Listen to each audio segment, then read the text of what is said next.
Here's one of my new tools. It's a block with a file and various angles you could set it to, and that is for taking off fret ends.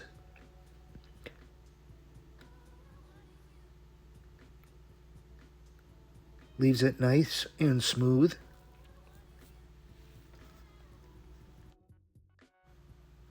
This is my fret leveling block. It has two different radiuses on each side. It's pretty nice. I did have to sand these to level off quite a bit. Big flat spots on top now. Here, I'm using a file to go back and forth and a fret cover so I don't hit the fretboard, but hand filing on an angle.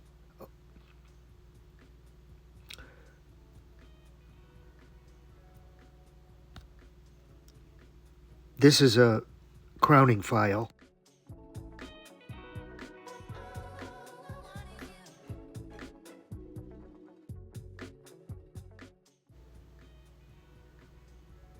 Here, I'm using the fret cover again to protect the fretboard, and I am polishing the frets with 600 grit sandpaper.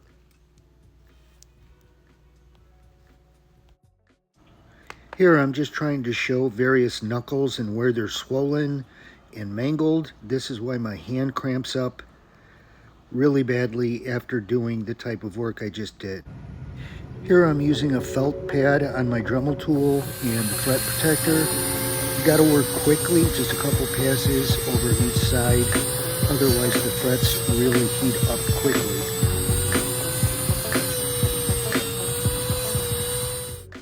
One of the reasons I was able to get that glass-like finish, I purchased some of these attachments. The main body connects to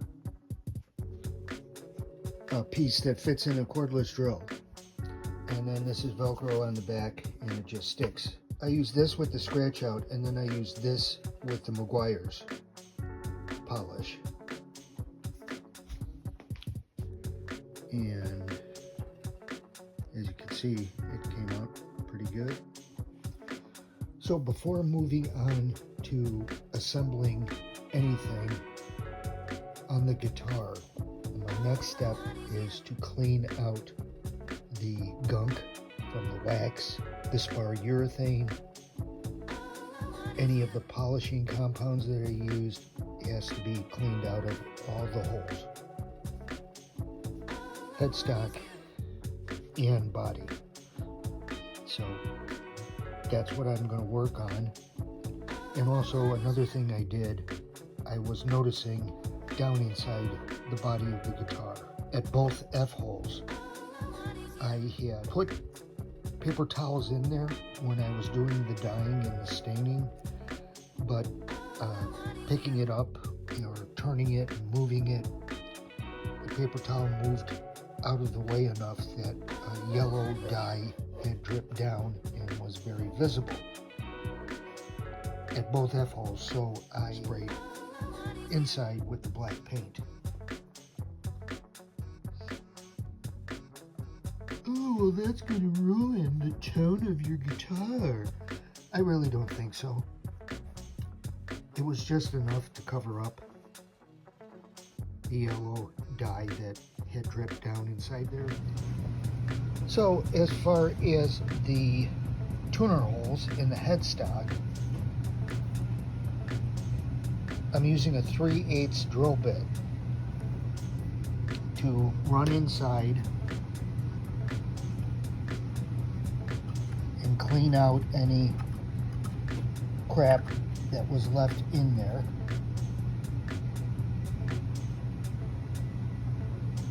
Which you can see, that, hopefully you can see there is stuff on the drill, but I'm just going to repeat the process for the other 5 holes.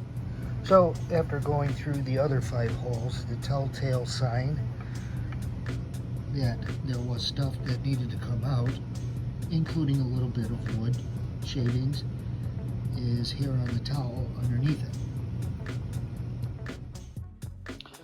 So for the control knob holes,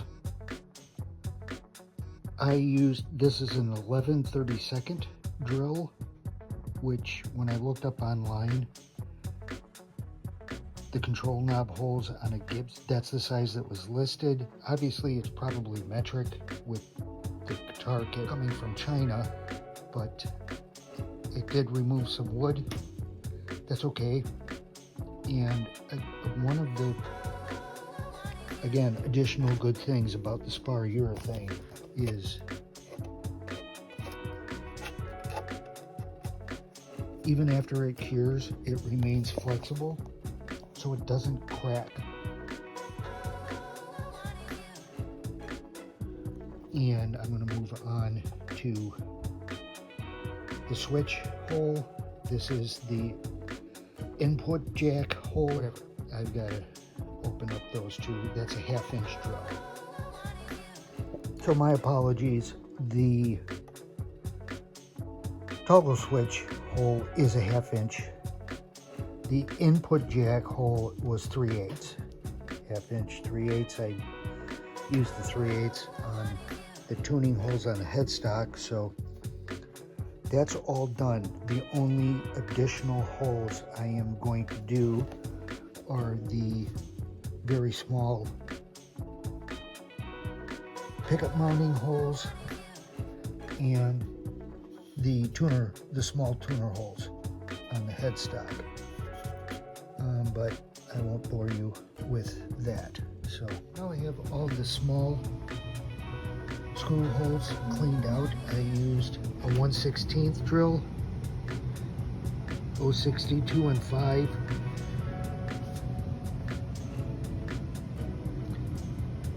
Pick up attachment holes.